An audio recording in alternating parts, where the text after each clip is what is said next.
চট্টগ্রামে ডেঙ্গুর প্রকোপ বাড়ছেই। প্রতিদিনই হাসপাতালে ভর্তি হচ্ছে নতুন রোগী।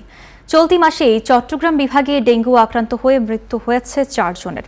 ডেঙ্গু রেড জোন এলাকায় মশক নিধন কার্যক্রম জোরদার করেছে সিটি কর্পোরেশন।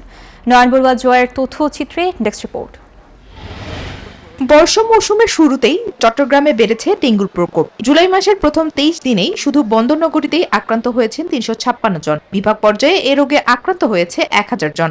গত মাসে যেখানে আমাদের পুরা বিভাগেই ডেঙ্গুতে সংক্রমণ ছিল 405 জন, আর এই মুহূর্তে আজকে মাসের 27 তারিখ আমাদের এ পর্যন্ত ডেঙ্গু সংক্রমণে রোগী 1393 জন পুরা চট্টগ্রাম বিভাগে। এমন প্রেক্ষাপটে প্রশ্ন উঠেছে ডেঙ্গু মোকাবেলায় কি করছে সিটি কর্পোরেশনের কর্মকর্তারা। তবে মেয়র বলছেন এরই মধ্যে ডেঙ্গু প্রতিরোধে নানা পদক্ষেপ নেওয়া হয়েছে। আবাসিক অনাবাসিক প্রত্যেকটা জায়গায় ছাদগুলো ক্লিন রাখার জন্য এটার মূল লক্ষ্য হচ্ছে যে আমরা যাতে অতিরিক্ত পানি জমা না থাকে এবং এডিস মশার লার্ভা যাতে আমরা এখানে না জন্মাই এবং যাতে করে ডেঙ্গু চিকুনগুনিয়া মুক্ত আমরা একটি স্বাস্থ্যকর শহর উপহার দিতে পারি। স্বাস্থ্য বিভাগ জানিয়েছে বিভিন্ন উপজেলা থেকে হাসপাতালে আসছেন ডেঙ্গু আক্রান্ত রোগী। তাই মশক নিধনের পাশাপাশি সবার সচেতনতাও জরুরি। ডেঙ্গু পরিস্থিতি মোকাবিলায় এরই মধ্যে নানা উদ্যোগ নিয়েছে চট্টগ্রাম মেডিকেল কর্তৃপক্ষ।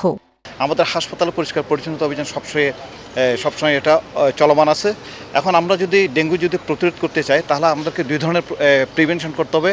একটা হচ্ছে পার্সোনাল প্রোটেক্টিভ মেজার, আর একটা হচ্ছে এনভায়রনমেন্টাল মেজার। ডেঙ্গু প্রকোপ আরও কয়েক মাস থাকবে বলে মনে করছেন সংশ্লিষ্টরা। Desk report, news 24।